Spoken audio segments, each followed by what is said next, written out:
وصوتي ظاهر على فكرة في الريكورد يعني. انت عشان طيب بتقول لي جميل. الصوت بعيد. فالصوت ظاهر، تمام، طيب زي الفل. لا، الصوت ظاهر في الريكورد عادي. ماشي، قول لي يا باشا، معاك ايه بقى اللي انت اللي عاطل معاك نبدأ او كده مثلا بال مش عارف والله، لأن أنا مش حوار عطل أصلا. أنا لو في حاجة مش فاهمها كنت بسيرش. فطبعا فأنا ما أعرفش هل كده الدنيا تمام ولا لا. إحنا دلوقتي مثلا نبدأ بالكيس ستادي بتاعت اللي هي الستريت وير، تمام. تمام. دلوقتي المطلوب مني. استنى، آه طيب افتح البتاع معاك. ماشي. انت في انهي في الاخر شيت صح؟ اللي هو التدريب يعني. اللي هو في التريننج ده مكتوب تريننج اند كيس ستادي. لا، اللي هو اخر تريننج انا بعته لك. تمام، هو ده. ماشي. اللي هو على أسواق مختلفة، مصر والخليج وأوروبا. تمام، قول لي يا باشا.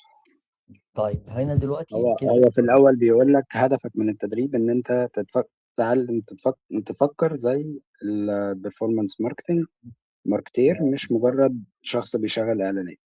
يعني احنا هدفنا هنا التفكير، ننظم تفكيرنا ازاي، وايه مم. البوينتس اللي نطلعها من كل كيس علشان نبني عليها مم. البراند اللي احنا هنشتغل فيه. فبيقول تمام. لك اول كيس معاك في مصر ملابس مم. ستريت وير. مطلوب منك تحدد اودينس، تفهم ليه الناس بتشتري، تعمل اوفر مناسب، تقترح كونتنت وانجل، وتحدد المنصة الأنسب. المعلومات اللي هو مديها لك عن البيزنس: الفئة العمرية من 18 ل 28، الأسعار متوسطة، المشكلة الناس بتضيف للسلة ما بتكملش الشراء. تمام. المطلوب تحليله: هل المشكلة سعر ولا تراست ولا طريقة عرض للمنتج ولا الأوفر ضعيف؟ طيب، تمام. خلينا نبدأ بقى من الأول. جميل. طيب هنبدأ بيقول لك الهدف ان انت تفهم سلوك العميل المصري وازاي الفسيولوجي بتاعته بتفرق في القرار اللي هو بياخده. ماشي، تمام. خلاص. بداية هنحدد التارجت اودينس مم. اللي اللي هو هم من كام؟ الشرايح اللي هنشتغل عليها. اللي هي من هو مديك 18 ل السن. 22. اه.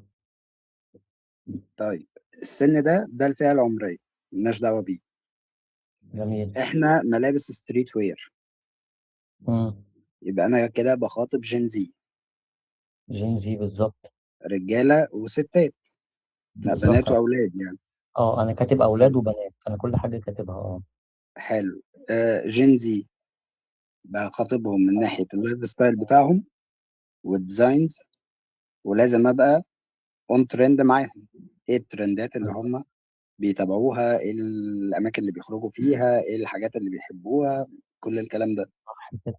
بص، انا كتبت هنا لازم افهم العميل هنا انه بيشتري البرستيج والستايل، وبرضه الراحه، وكمان لازم اكون مواكب معاهم الموضه. ويعني مواكب معاهم الموضه والستايل. صح كده. انا بكتب تمام. الحاجه اكن انا بفكر، يعني اللي بيجي في دماغي فبكتبه انا قدامي ورقه وقلم. تمام. تمام. يعني اللي انا قلته ده كده صح. اللي هو بالظبط زي ما انت قلت بالظبط ما كده. هي تفهم ليه الناس بتشتري. بالظبط، ما الناس هو ده. بتشتري علشان مش بيشتري عشان هو ما عندوش هدوم، بيشتري علشان يبقى عنده حاجة مميزة، يبقى ستايل وسط صحابه او وسط الدايرة بتاعته. تي شيرت بالليل وتي شيرت بالنهار، او طقم بالليل وطقم بالنهار. لو بيروح الاماكن خروجات مثلا، يبقى لابس فيها لبس معين. تمام. هتدرس الكلام ده وتذاكره فيهم تمام. كاولاد وبنات بيلبسوا ايه، الكروبات، مش عارف الوايد ليج، الحاجات. هتفهم من طريقة لبسهم وطريقة الستايل بتاعه، فده طيب هتذاكره. طيب، ليه تمام. بيشتروا علشان الشكل زي ما قلنا، التميز. بالظبط. هو مش انت اخر براند، لا، هو بيشتري حاجة بريميوم. بالنسبة له حاجة مميزة كديزاين، كقصة، كلون، الحاجات دي. مم. فلازم تبقى انت اوفر ترندد معاه وعارف إيه تفكيره ماشي ازاي، وايه الستايلات اللي بتجذب انتباهه وبتشد انتباهه، وايه الكونتنت اللي هو بيتفرج عليه لو بيتابع ناس معينة او بيتابع اماكن معينة. فمن جميل. هنا هتقدر اه. تبقى ابديتد معاه في الستايلز بتاعته كلبس. كلبس وحلاقه جميل. وبتاع، يعني حلاقته تخليك تعرف ايه المودلز اللي هو هيجري وراه. هو لو راح بالظبط. مثلا عمل كيرلي، فهتبص تلاقيه شايف نفسه في الستايلات الكيرلي، فانت لما تروح تجيب ديزاينز او تجيب مودلز، ابدأ اعرض حاجتك على القصة دي، الكيرلي بيبقى شكلها عامل اه ازاي. لو صح. مولت، لو حلاقة عادية، لو حالق مم. خالص، لو فاهم قصدي. اه تمام. تيجي حلو بقى بعد جميل. كده الاوفر المناسب.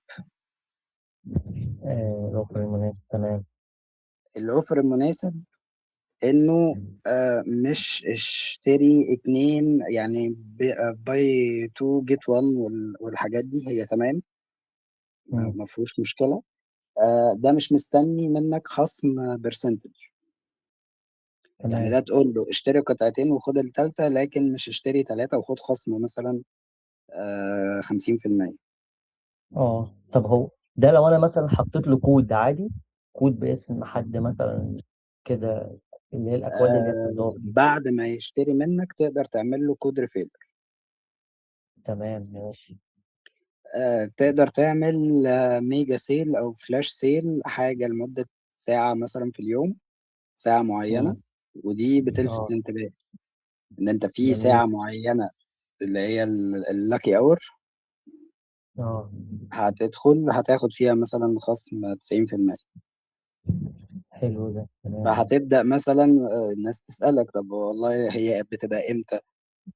الفضول، ان لا والله احنا بنتبلغ بيها الساعة 12 بالليل مثلا. مم. يعني الإدارة بتقول لنا بكرة اللاكي اور بتبقى الساعة كذا. فده بتخلي العميل ايه طول مم. الوقت معاك. يبقى هو جميل. هيدخل الساعة 12 بالليل او هيدخل الساعة مم. 1 يسألك مم. اللاكي اور بتاعتك امتى، يبقى انا مم. كده مهتم وعايز اشتري، بدليل ان اه انا قاعد متابعك اه او عامل ريمايندر عشان اخش اشتري منك. اه. فالشطارة بقى ان انت كل واحد يسألك مم. توزع ساعات اليوم عليه. هو كده كده نفس الاوفر بتاعك، اه اللي هو خصم 50% مثلا. جميل. فاهم. بس دخل مثلا 20 واحد سألك، مم. انت بقى اللي هتخلق الديماند هنا. اه فهو داخل يشتري اللاكي اور، مش داخل يشتري اللبس. بالظبط. لان هتصادف معاك ان ممكن اللي هو بيطلبوه مش موجود، خلص مقاسه مم. فيه مش موجود، بس هو اه عنده الرغبة ان هو لا انا عايز اشتري منه.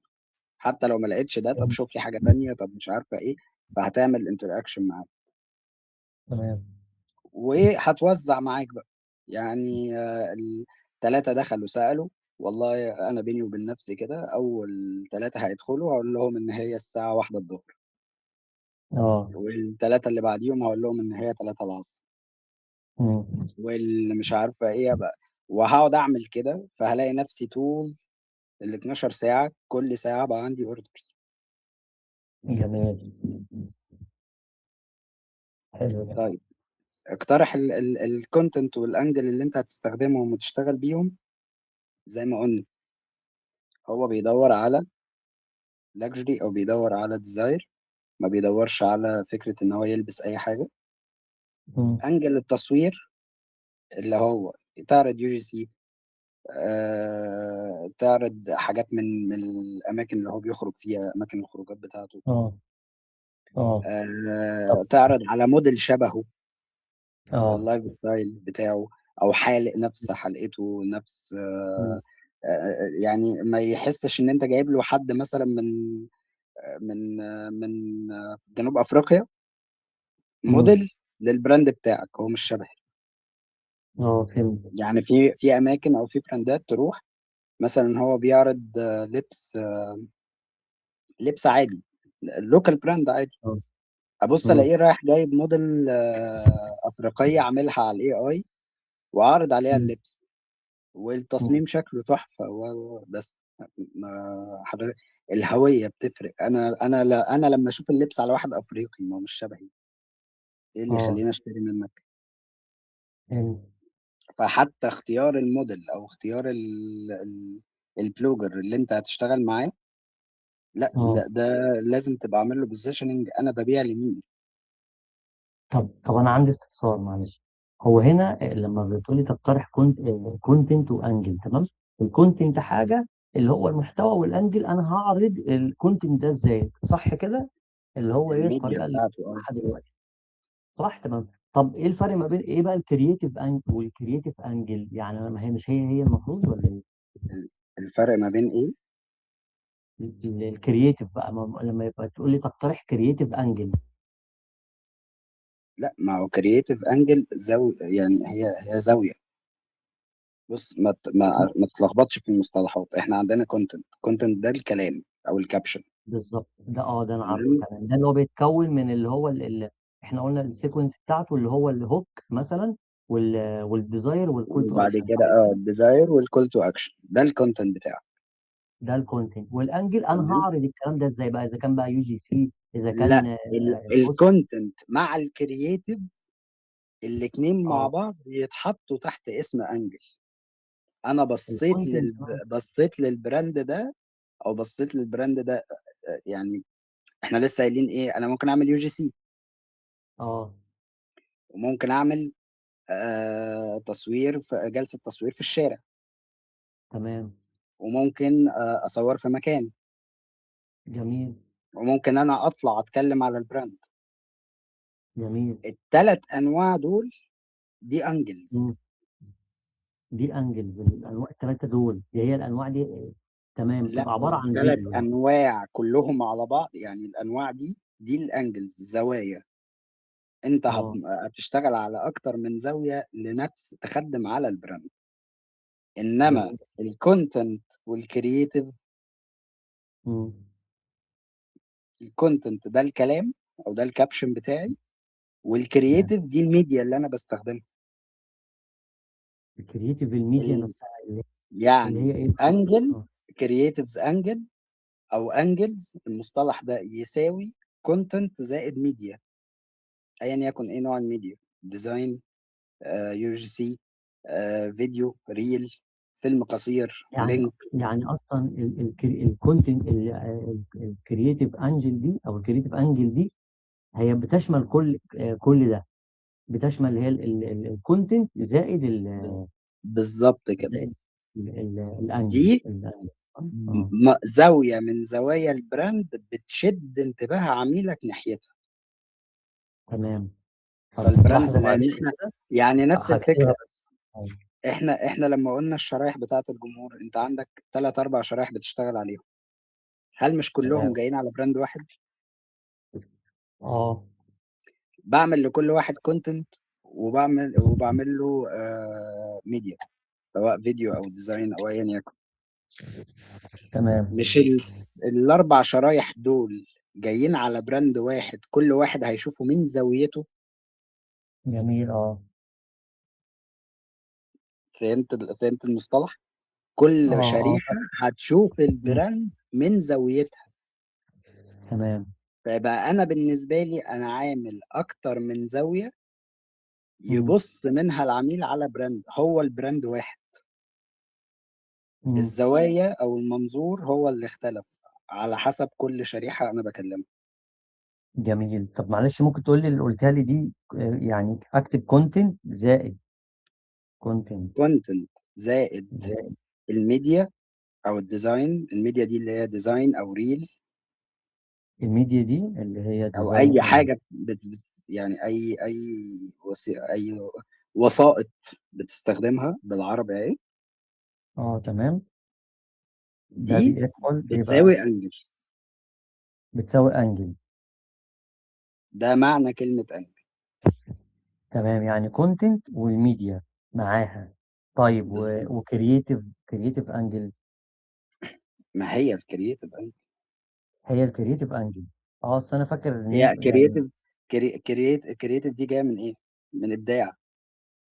كرييتيف انجل، الزاوية الإبداعية بالعربي، مم. يعني الزاوية بس الإبداعية. تمام، فهي ايوه. بالعام أنا مم. هخلي العميل بتاعي يبص لي من زاوية إن أنا أفضل سعر، والتاني هيبص لي من زاوية ان انا احسن تقفيل، والتالت هيبص لي من ناحية ان انا احسن ديزاينز او اجدد ديزاينز موجودة عندي. طيب انا التلاتة دلوقتي مثلا، هيبصوا لي، بس كل جميل. واحد انا بس باصص لي من ناحية. من ناحيه، انا بس اللي كان ملخبطني بس ان انا مثلا كان ممكن اشوف حد مثلا على الفيديو او بيتكلم، يقول لك مثلا ايه لو الاد مثلا فيها مشكله او حاجه بتغير الكرييتيف بتاعتك. فهنا الكرييتيف دي اللي هو يقصد بقى تغير الكرييتيف انجل عموما كلها. ما هو هتغير الكري، او انت لو يعني اما يقول لك هتغير الكرييتيف، يعني هتغير مم. ايه؟ هتغير البوست اللي انت شغال عليه، هتختار فيديو بالظبط، انا تاني وتعمل فكرة جديدة. يعني يعني هتغير كونتنت الفكرة اللي انت وميديا شغال جداد. عليها. ايه؟ اه يعني كونتنت، يعني غير الكونتنت والميديا بتوعي. بالظبط، هتغير الفكرة عموما اللي انت شغال عليها. تمام، ايوه فهمت، اعمل زاويه تانية يعني من الاخر.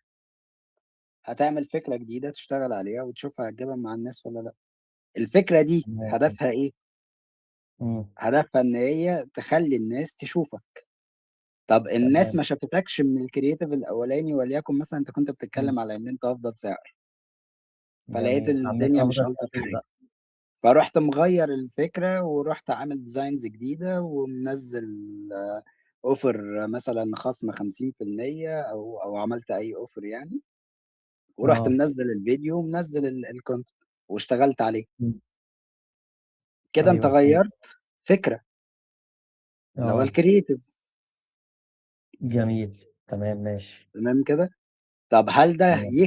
يعني ده هيفرق مع يعني بيودي العميل على براند تاني ولا على نفس البراند بتاعك؟ ده مش بيجيبوا عارف. عندي برضو.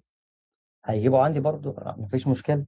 مش انا غيرت الفكرة، لكن هل غيرت البراند؟ لا لا، ما ولا غيرتوش لسه هو. نفس العميل بيجي لي اهو؟ حاجتي هي حاجتي هي، بس انا غيرت ايه؟ الفكرة غيرت اللي كنت بعرضها اه فمش شادة اه العميل، فجبت له فكرة اه تجيبه اه. للبراند. تمام. لما اه. اعمل اكتر من فكرة، دي اسمها انجلز بلغتنا، يعني اه. بلغتنا احنا في السوق، في الماركت ايوه بتاعنا، اه. لغتنا اسمها انجلز، زوايا اه. مختلفة تودي على نفس البراند، اه. منظور مختلف للبراند. هو اه. نفس البراند ما اختلفش. انا بدأت ان انا اطلع بس ايه اماكن كده اوقف كل عميل عندها، هو اه. حابب يبص لي من الناحية دي. في حابب اللي باصص تمام. لي من ناحية السعر، وفي اللي باصص لي من تمام. ناحية الديزاينز، وفي اللي باصص لي من اه. ناحية الباكجينج الكواليتي بقى. بتاعتي، او الباكجينج اه. بتاعي شكله عامل ازاي. اه. وفي حد باصص لي من ناحية ان هو عايز يعرف رحلة البراند، لو انا بعمل ستوري تيلينج مثلا، او اه. بقول البراند ده بدأ ازاي وبحكي قصته. تمام. دي اذواق الناس، اه. فكل واحد واقف لي عند حتة معينة، فانا بعرض له تمام. الحتة بتاعته، اللي هو جميل. يبقى مهتم بيها وموجود معايا بيها، ما خسرتوش، ما طلعش وسابني. اه. تمام. والله يخرب بيت التيك توك والله العظيم لخبطني. لا هي بس ما انا بقول لك انت هتسمع في التيك توك او هتسمع بره، بس مش هيتشرح لك المعنى قوي. يعني انا لسه كنت لا مش بقلب بيحددوا فشفت فيديو يعني. اه. لحسام العمدة. اه. انا قايل لك تابعه اصلا يعني، هو ايوه انا الراجل بتفرج عليه، يعني هو راجل بتفرج كويس. عليه هو صراحه. اه اه. بالظبط. فلسه بشوف له فيديو، انا طبعا فاهم اللي هو يقصده، بس اه. لو وريتك الفيديو، هو بيتكلم على السكيلينج والدبليكيت، ولو لقيت كامبين سحبه، طب لما دبل لا واضرب ما انا في ثلاثه. انا ايه؟ بعمل سكيب للفيديوهات دي لحد ما نوصل معانا انا وانت، علشان ما اسحلش، انا بتسحل. فبعمل سكيب على طول، انا بتكلم لسه بتكلم ما معاك، انا لسه نازل فيديو على الهوكات، فانا بتفرج مثلا على الفيديوهات دي بس. ان ايوه، هو ما قال لك انا كابشن ما انا وفيديو مش قصدي ملخص. اسحلك، انا بقول لك ان هو بيقول لك المعلومه اه. هي صح، بس مش ايوه. بيشرح. يعني هو مش ايوه عارف ما انا انت فاهم. مستواك ايه عشان تشوفها. ايوه صح، لا انا فاهمك، انا بقول لك انا بعمل سكيب للفيديوهات دي لحد ما نوصل بيها مع بعض انا وانت، علشان لو انا ما فهمتش ما افضلش المعلومه في دماغي ان انا مش فاهم واحس. انا بحزن لما بحس اتفرج على فيديو وابقى مش فاهمه، بحزن والله. فانا بتاثر بسرعه، فبقول لا انا مش هتفرج لحد ما نوصل مثلا انا وانت للجزئيه دي، واكيد انا هفهمها اكيد. لان انا عارف تمام. ان هم مش بيدوا الحاجه، يعني بيقولها بس وش للناس اللي فاهمه، انما انا اكيد لا مش هستفاد بحاجه يعني. لا يا عم عادي، ولو جبت فيديو من بره وشرحته لك، ما اصل هتلاقينا كلنا بنقول نفس الحاجه، هي الفرق في طريقه الشرح بس. يعني انت لا لو ما انا شفت قلت فيديو كده بره بس. وبعته لي اللي هو افهمك هو يقصد ايه، ما عادي. عشان انت ايوه انا عارف الشغف يبقى ايوه انا موجود، صدق مش ما عايزك تسكيب انت. ماشي، لا خلاص تمام ماشي. انا قلت بس عشان ما احسش ان انا ايه باخد جزء من نص، جزء من الاخر. بس هل لو ده عادي لا، مفيش انا مشكله المهم بالنسبه لي. المهم عندي ان انت ما تتشتتش. بالظبط، ما يعني ده اللي انا اقصده بالنسبه يعني. لي انا ما تتشتت، اسال زي ما انت عايز، بس خليك مركز على احنا دلوقتي في انهي ستيب. في ستيب اللي انا بفهم ازاي اعمل استراتيجي او اعمل بلان للبراند من قبل ما يبدا. تمام. اتفرج بره، روح اتفرج، مش همنعك، يعني اه. الفضول كده كده هيخليك تتفرج. امم. بس يعني ما تتحر يعني ما تسكبش النقطة اللي انت واقف عندها، ايوه فاهم عشان قصدك. لو نطيت امم. هتتعب من العوم، طب لان انا عندي هتسمع سؤال. كتير. تمام، طب انا دلوقتي عندي سؤال. انا كنت بتفرج على فيديو، ففي حد كان بيقول يا جماعه اتنين كده طالعين في بودكاست، انا بعد كده لما دخلت في الكومنت انا عارف هما بيتكلموا عن ايه، لان الجزئيه دي انا فاهمها شويه. ف... مم. فبيتكلموا عن حته ان انت لو انت شايف ان انت البراند بتاعك شغال وجيت زودت المبيعات بحته الترافيك، فانت كده بتهدر فلوسك والترافيك ده ملوش لازمه. فانا دخلت ببص لقيت الكومنتات كلها 100% بيشتموا فيهم. قلت طب ما دول قاعدين بيعملوا بودكاست على ايه بقى، طيب، وقاعدين بيدوا معلومات للناس. لا لا، هقول. بص يا ريس، اتفضل. في اوقات بحتاج مم. الترافيك، وفي اوقات ما بحتاجوش. اه. هما بيتكلموا عليها من منظور المبيعات. مم. تمام. امتى احتاج الترافيك؟ لو انا الويب سايت بتاعي ظابط الاس اي او بتاعه، بيظهر في جوجل، مم. فجوجل بيستمد المعلومات بتاعة الويب سايت من الترافيك ده. اه. بمعنى، انا دلوقتي عامل كامبين ترافيك على موقع ظابط الاس اي او بتاعه، مم. لما بتسرش عنه في جوجل بتلاقيه. طيب، مم. لما انا اعمل كامبين ترافيك اللي هي بقروش دي، وابدا مم. ادخل الناس على اللينكات بتاعة الموقع، وهو متظبط اس اي اه. او، مم. تلقائي جوجل يرنكوا عنده. اه.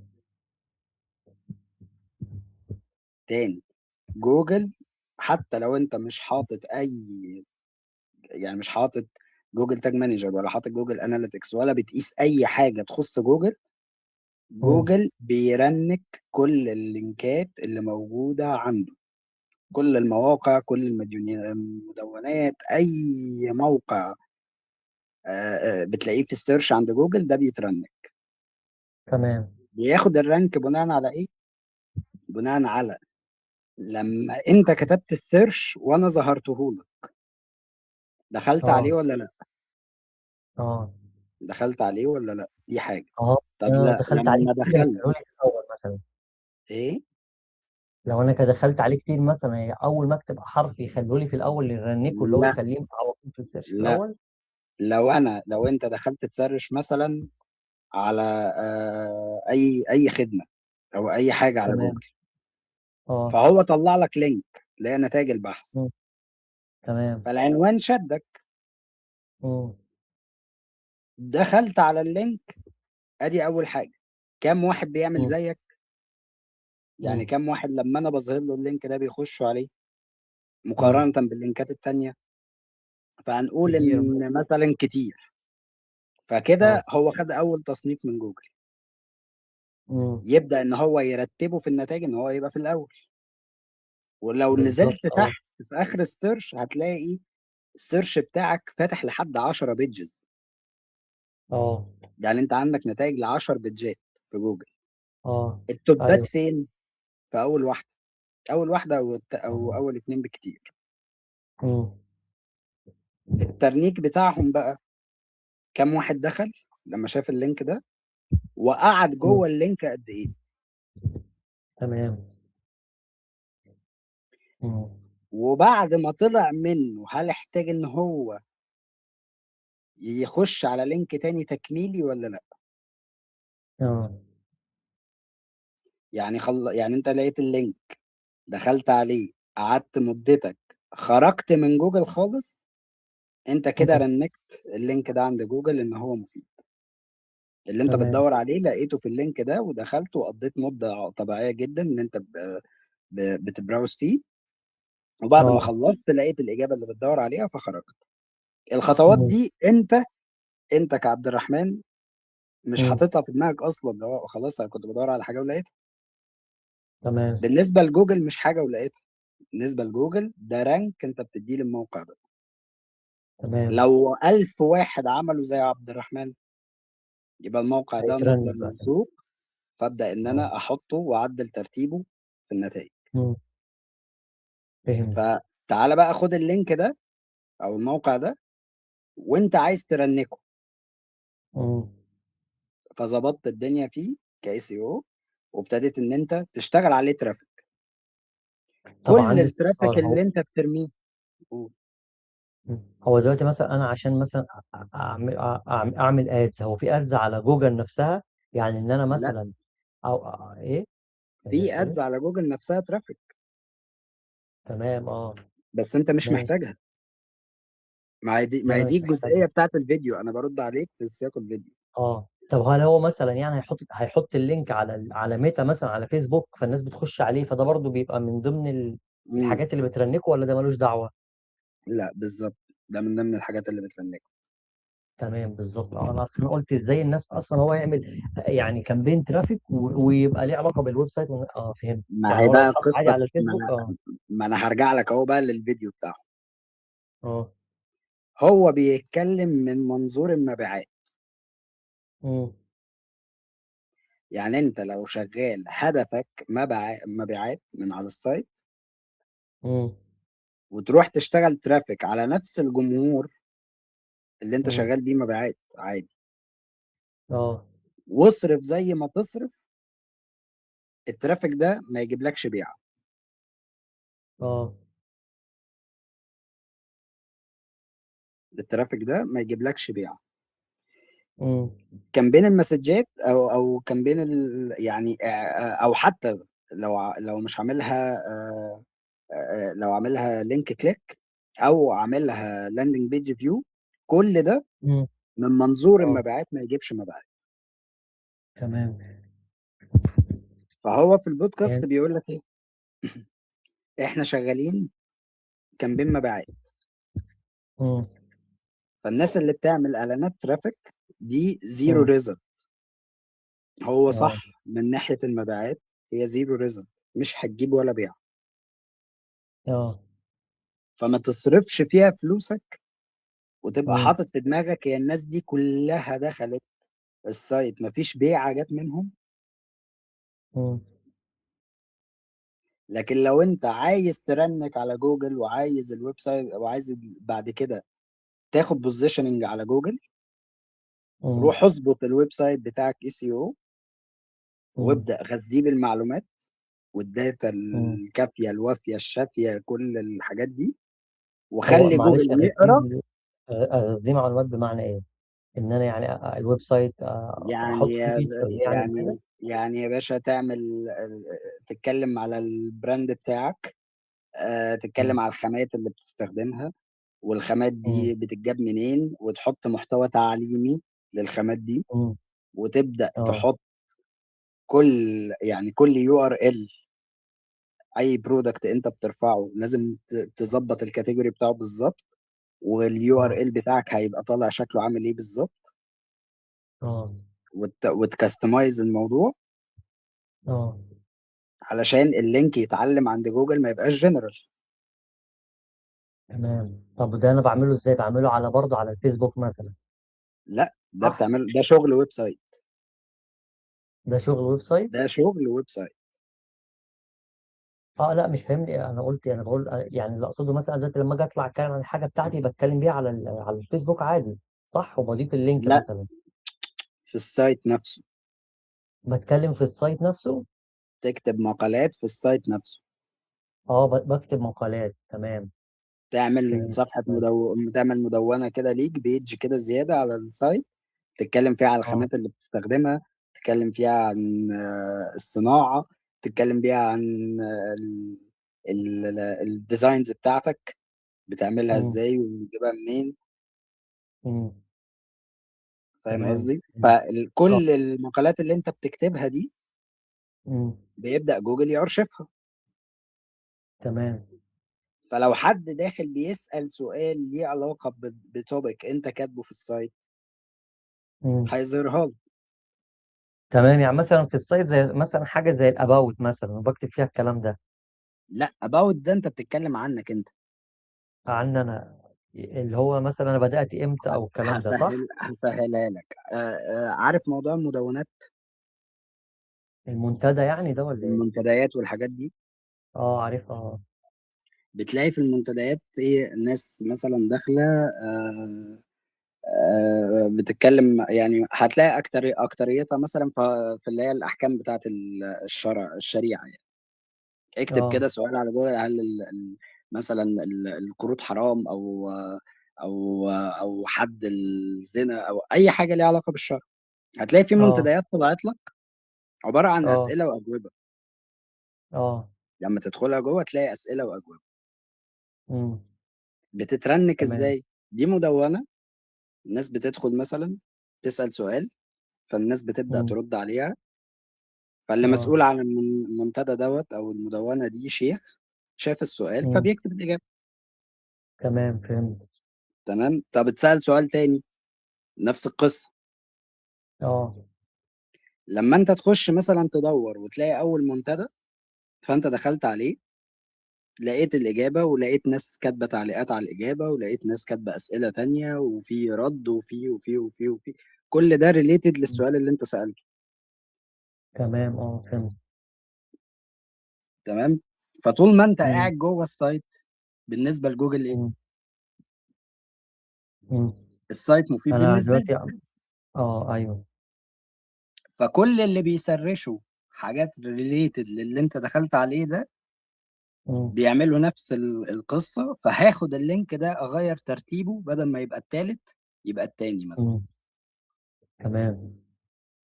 عشان أنا هدفي كجوجل ان انت لما تخش تدور ما تتعبش في الاجابه، امم. اديك الاجابه من غير صعوبه. فمن تمام. مصلحتي ان انا اقصى عدد اختيارات تبقى انت بتختار منه، هي اول بيج 10، اه. افضلهم هيبقوا في الاول. تمام فعشان اعمل فهمت الكلام قصدك. ده امم. عشان اعمل الكلام ده بقعد طول الوقت افلتر الداتا اللي عندي. هو انت لما هتيجي تعمل سايت مثلا، ويب سايت ليك، امم. الهوست اصلا اللي انت هتعمل عليه السايت موجود على جوجل. الايه؟ هو الهوست اللي انت هتعمل عليه اه. السايت، يعني شوبيفاي امم. اللي انت هتروح تعمل فيه الستور، امم. الداتا بتاعته اصلا في جوجل.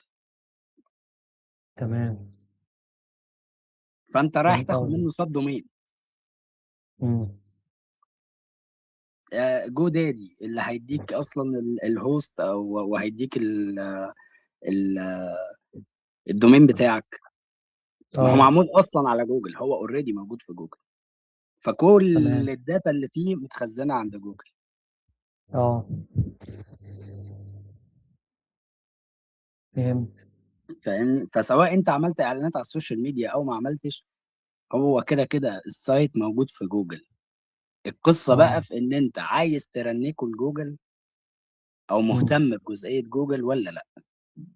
تمام ففي فهمت. حاله ان انت مش مهتم ومركز على المبيعات، اعلانات امم. الترافيك ملهاش اي معنى. حتى لو عملت لها امم. ريتارجتنج، الناس دي دخلت وخرجت، مش في دماغها شراء اصلا. اه. غير مثلا لما تقول لي انا هعمل ريتارجتنج للناس، امم. دخلت مثلا اتفاعلت معايا، سابت لي لايك او سابت لي كومنت او عملت سيف امم. للفيديو، امم. دي ناس بينت الانتراكشن بتاعها. تمام. فلما تعمل كامبين انجيجمنت مثلا، وتيجي امم. بعد كده تعمل ريتارجتنج ليهم، امم. احسن. يعني ده يجيب معاك مبيعات، يتحول معاك تمام. مبيعات. انما تعمل كامبين ترافيك وتيجي تشتغل عليها ريتارجتنج وتقول اصلا ما انا دخلت 100,000 واحد ولا 200,000 واحد واكيد في حد مم. فيهم هيشتري. لا، مش هيشتروا. طب طب انا عندي استفسار معلش، يعني هو الترافيك ده بيكون الجمهور ده بتاعه يعني سبيسيفيكلي متحدد، مش انا اللي بحدده ولا ايه؟ لا، انت اللي بتحدد. طب يعني مثلا لو عملت الترافيك مثلا ده، طب ما انا ممكن احدد حد مثلا يكون يشتري برضه ولا ما ينفعش؟ لا، محدد وحاطط الجمهور. ما انا جاي لك اهو بقى في تقسيمة المنصات نفسها. اه. المنصات مقسمة الشرائح بتاعتها حسب الاوبجيكتيف، اللي هم الترافيك والانجيجمنت والسيلز والحاجات دي. اه. طيب، جواهم متقسمين برضه. تمام. جواهم متقسمين. يعني لو انت اخترت سيلز وطلع وحطيت الجمهور بتاعك واشتغلت، ميتا بتقول لك مهما عزقت مش هديك مم. اكتر من 20% من الجمهور ده. غلاسة؟ لا، لو انا عشان عملت ده سيل. ده اكل عيش يا باشا. مم. مهما عزقت، مهما صرفت. مهما صرفت مش هيديني غير 20% لو انا عامل سيلز، الكامبين بالظبط. بتاعتي سيلز، تمام. اي اوبجيكتيف هتشتغل عليه، الاستيميشن اللي بيطلعه لك ده مهما عملت مش هتعدي 20% منه. الاستيميشن ده دي اللي هو اساليب. النتيجه يعني، او اللي هو التحليل بتاعي او التوقيت النتيجة ده. بتاعتك. يا عم النتيجه صرفت بتاعتي. لحد ما وصلت 100,000. وأكبر دليل على كده إن تلاقي أنت معاك فلوس وبتصرف على كامبين وبتوصل للناس، وهو هوب مرة واحدة اداها البريك داون بتاعها. خلاص. وبيقول يعني ايه لك البريك داون؟ كامبين دي مهما صرفت عليها مش هتجيب أكتر من كده. البريك داون اللي هو يعني ايه؟ خلاص، ده البيك بتاعها. اه تمام، ده خلاص ده اقصى ما حاجه يعني. فيش. أنا معايا فلوس يا تمام. عم وهصرف عليها تاني وشايفها جاي، اصرف زي ما تصرف. مش تمام. هتجيب. طب دي طب وايه الحل؟ سياستهم هم. اه. إن يا باشا معلش يعني، ما هو انا ببيع لك الجمهور ده. وانا تمام. طب ما فتاة انا ما بدفع. لما تيجي، ما هو لما تيجي تسأل، لما اجي اقول لك خد حاجة ببلاش، مفيش حاجة في الدنيا ببلاش. جميل. فمعنى ان انا عامل لك موقع سوشيال ميديا، بتخش انت بتدفع اشتراك لفيسبوك، لا. وانت بتسجل طلب منك رسوم. لا. مفيش اي حاجة، دخلت ببلاش وعملت مم. الاكونت بتاعك وعشت. مم. ففي قوانين الطبيعة مفيش حاجة ببلاش طالما جميل. ما دفعتش فلوس في السلعة أو في الخدمة. اعرف إن مم. أنت السلعة. اه. فأنت بالنسبة لي أنا كمعلن السلعة اللي أنا بشتريها من فيسبوك، مم. وهم لازم يكسبوا منك. آه. فلما حضرتك هتيجي تقول لي والله أنا وصلت لل100,000 اللي أنت حاططهم لي جمهور، مم. هتحتاج تصرف عندي تاني؟ ما هو ال100,000 بقى معاك لا. داتا ليهم. اه. فأعمل إيه؟ مم. لازم أحجمك عشان تفضل باستمرار تصرف. تمام. فالتحجيمه دي بان انا مهما عملت هم 20% اللي مم. هتوصل له. بنتحايل مم. عليها ازاي؟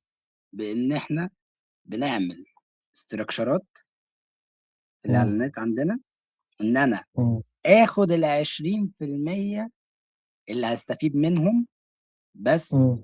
في كذا كي بي اي. بمعنى انا دلوقتي هشتغل سيلز مثلا، مم. هشتغل كامبين السيلز، فانا هاخد منها 20% من جمهوري ده. تمام.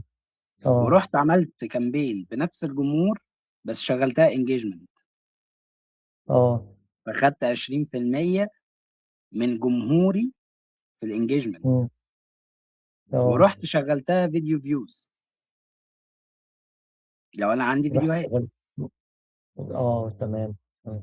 فادي 20% من الفيديو فيوز، ورحت مم. شغلتها فولو، ان هم يعملوا مم. فولو للاكونت بتاعي، فيزيتس تمام. يعني يخشوا يتفرجوا على الاكونت، يعملوا فولو او ما يعملوش، ايا يكن. دي الاوبجيكتيف دي بيبقى اسمها ايه وانا باجي بعمل الاد، ان انا مثلا فولو او فيديو؟ لان انا كنت شايف مثلا انجيجمنت، ليدز، مثلا سيلز، الكلام ده، ده بيبقى اسمها ايه؟ هي اسمها استنى، فيزيتس، انستجرام فيزيتس. هي انستجرام. فيزيتس زيارات، هوريها لك على الداشبورد، ماشي هوريك تمام. اسمها بالظبط يعني. طيب ماشي. تمام، فانت دلوقتي اهو خدت الخمس اهداف اللي قسمتهم. تسحب بيهم مم. وتعرف تشتغل عليهم ريتارجتنج، لا ربما هيتحولوا العملاء معاك. اه يعني ممكن اصلا اوريدي اللي هو اللي انا عامله بيزكس ده يشتري بجانب اللي انت عامله فيزيتس ده دخل عجبه الاكونت بتاعك، عمل له فولو، فبقى اي حاجه بتنزلها هو بيشوفها. اه اللي هو اللي اقصده ممكن يبقى يعني يتحول لعميل بعد كده. بالظبط، اللي شاف الفيوز، اللي شاف الفيديوهات بتاعتك امم. وكمل مثلا 50% او 75% نسب المشاهده دي، اه ده حد مهتم، فهعرف ابيع له. غير تمام. اللي مم. شاف الهوك ومشي، مم. اللي داس لايك او عمل سيف او عمل شير او بتاع، ده اه مهتم بالاكونت او مهتم بالكونتنت بتاعي، فاقدر ان انا تمام. اعمل له ريتارجتنج ويجي. تمام. وغير المسجز بقى او طريقه السيلز اللي انا شغال بيها، سواء على ويب سايت او مسجات. تمام. فكده يبقى انا 20% في كل واحده، يبقى انا استحوذت على كام في المية من جمهوري؟ 100% كده خلاص. حوالي خمسة. 80% او 100%، لا مش هتوصل ل 100%. تمام ماشي. فلو انا مشيت بالاستراكشر ده، مم. اشتغلت عليه بقى 3 4 شهور. مم. طب انا في سؤال محيرني دلوقتي. معاك. مثلا احنا قلنا مثلا ان انا لما اجي امشي بالاستراكشر دي فانا لازم اعمل كده، اعمل ايه؟ كذا انجل للحاجه، صح كده؟ مم. فانا دلوقتي مثلا لما باجي بشوف ناس بتعمل اد او حاجه، انا هو الاعلان لما بيجي بيظهر لي او ما بشوف بخش على البيج، بلاقي ان هو عامل مثلا انجل واحده وشغال بيها مثلا. مش بلاقي مثلا ما هي دي الانجل إن الوينر بالنسبه لي، دي الانجل وينر اللي هي خلاص تمام معاه. يعني مثلا اللي هو هي ممكن يكون في كذا فيديو، كذا طريقه عرض للبرودكت بتاعه، بس انا مثلا شوف اللي انا شفتها دي اللي هي الوينر في الاخر مثلا كده، صح ده قصدك؟ اللي هي خلاص هي دي اللي جايبه مع الناس فبيشتغل بيها. تمام. ويوقف الباقي ويفضل شغال بدي. بالظبط.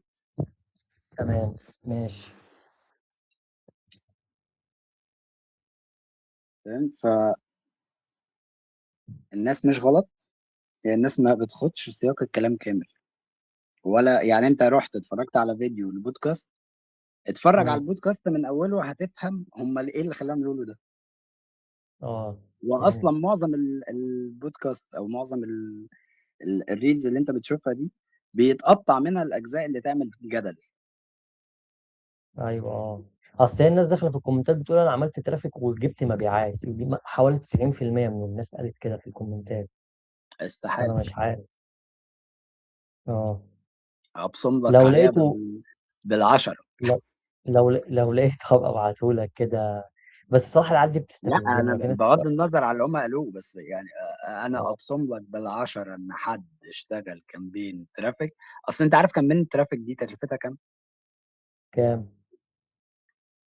تكلفتها ما بتوصلش لجنيه، زيها زي الفيوز اه كده.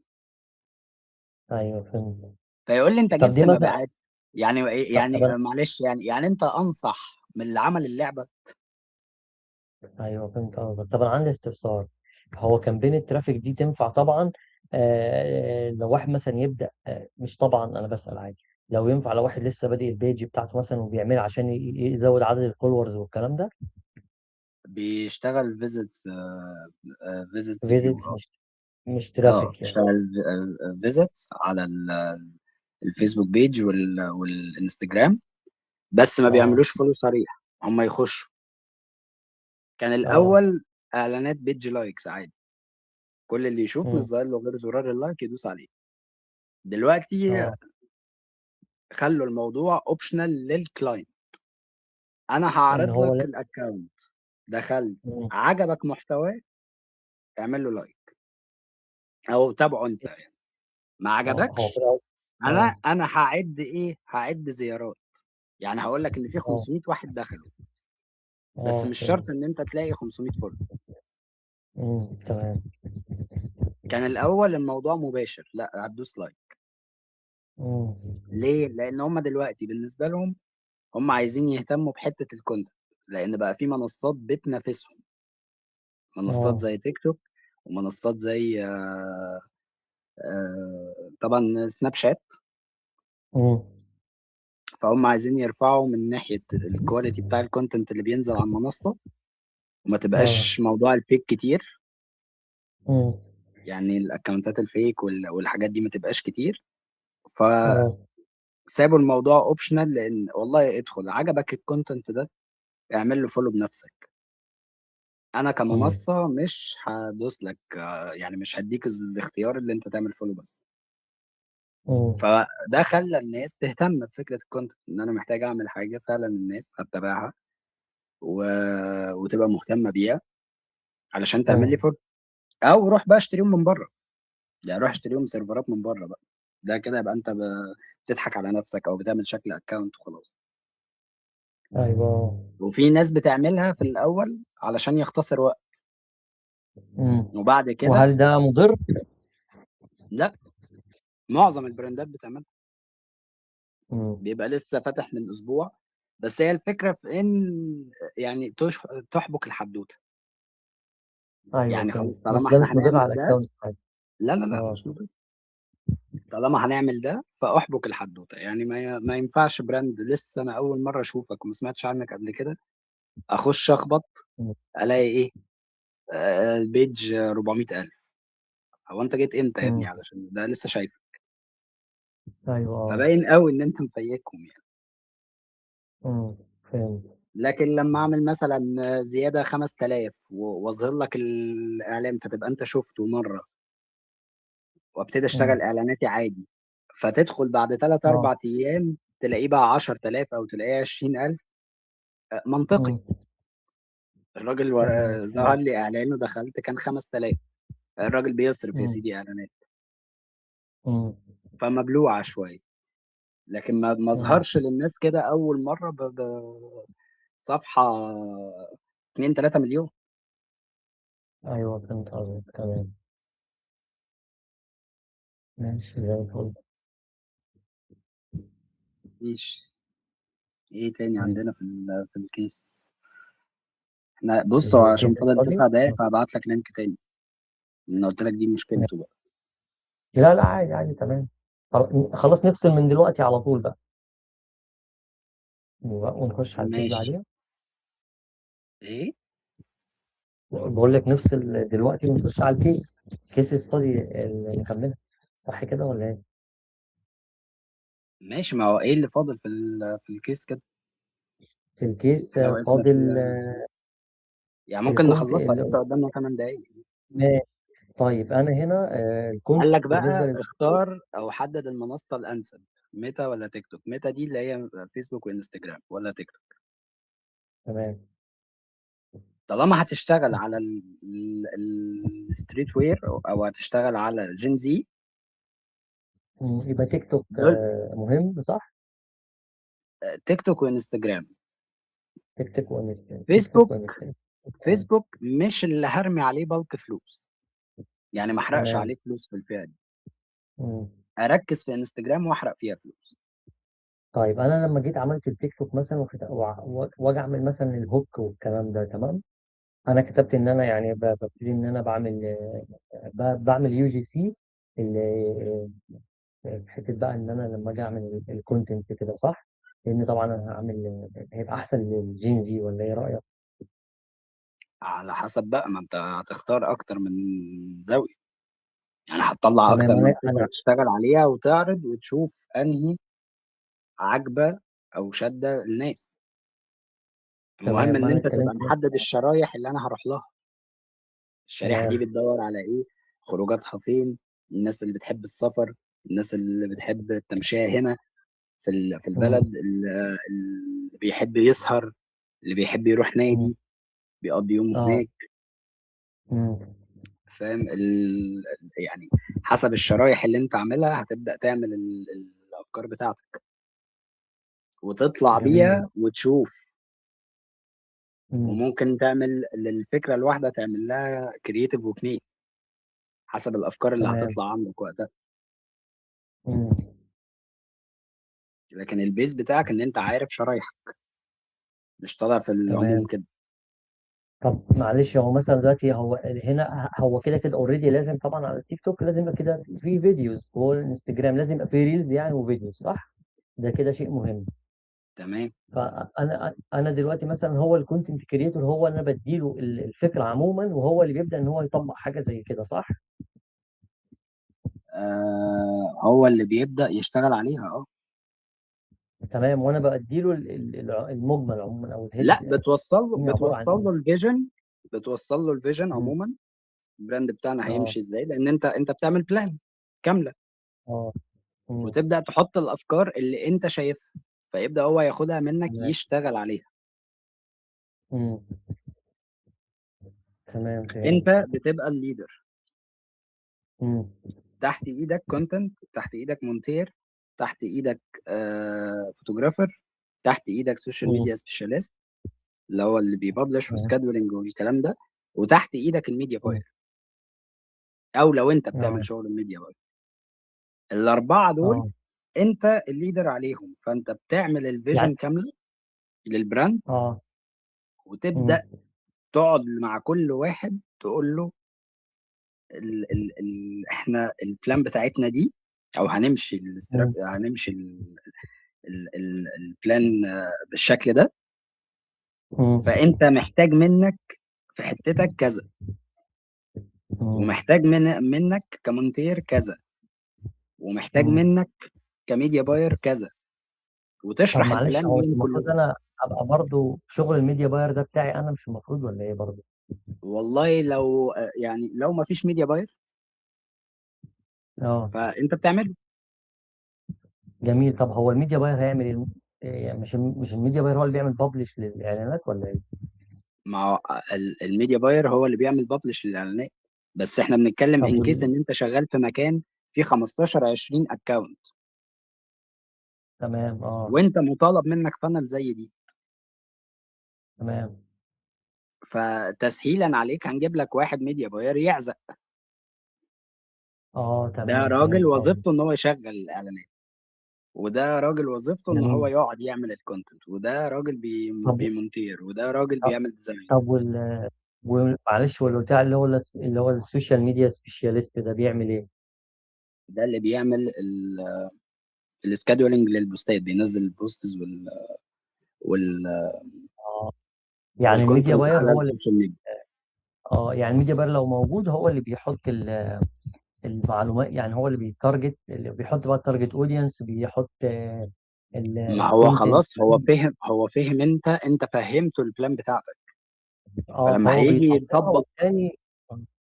تمام. لما هيجي يطبق على الداشبورد هيطبق اه. بنفس الاسلوب، نفس بناء التكنيك. على اللي انا عندي شرايح اللي انا مديهوله. هستلم كونتنت من فلان، مم. هبتدي اوزعه على الشرايح بتاعتي اللي موجوده في البلان واشتغل. اه. هيبقى عندك مم. ستيب تانية تمام. بعدها، طريقه مم. السيلز. لو هم رايحين على ويب سايت مم. فخلاص تمام. ابدا بقى اديني تمام، مش عارف انا. الريبورتات، يعني كميديا باير ابدا اه. طلع لي الريبورتات بتاعت الكامبين. مم. لو طب انا عندي شغالين استفسار مسجات معلش. اه. يبقى انا لسه هقعد مع السيلز تاني اعرفهم اه. السكريبت لكل شريحه وتتعاملوا معاها ازاي. طبعا دلوقتي بقينا نستبدل البشر في الحته دي، وبقينا نجيب سيلز مم. ايجنت اي اي، مم. ونبدا ان احنا مم. نديله السكريبتس وهو يبدا يتعامل مع الرساله زي ما تدخل. ده تمام، وانا اللي بيوفر بديله عليا انا. وقت اه. وبيوفر عليا فلوس، لانه بيبقى ارخص من البني ادم، وبيضمن لي ان الكامبين شغاله وحد بيكفرها. مم. يعني مفيش رسائل هتتأخر، مفيش ديلي للعميل، لا العميل بيترد عليه، وهو بينظم لي الجزئية دي بإن والله أنا هدفي حجوزات، خلاص هو بياخد الحجز من العميل ويعمله لي في اكسل، في جوجل شيت. فأنا باجي تاني مم. يوم أبص على الشيت ده، جالي منه كام ليد، الايجنت تمام. جاب لي كام ليد موجودين.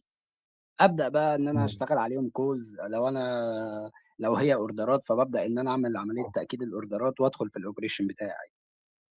مم. إذا يعني ال AI ايجنت بياخد اللي هو مثلا الاسم ورقم التليفون والكلام ده كله بينقلهم في شيت كل ده لوحده؟ اه. تمام. طب انا عندي، معلش عندي استفسار. مثلا هو ما دلوقتي هبعت لك بقى لينك تاني علشان هيقفل، هو كده خلاص فاضل اقل من دقيقه، يعني خليك فاكر ماشي. السؤال ده. فاكر. تمام ماشي. ماشي، هبعت لك لينك تاني. طيب شكرا.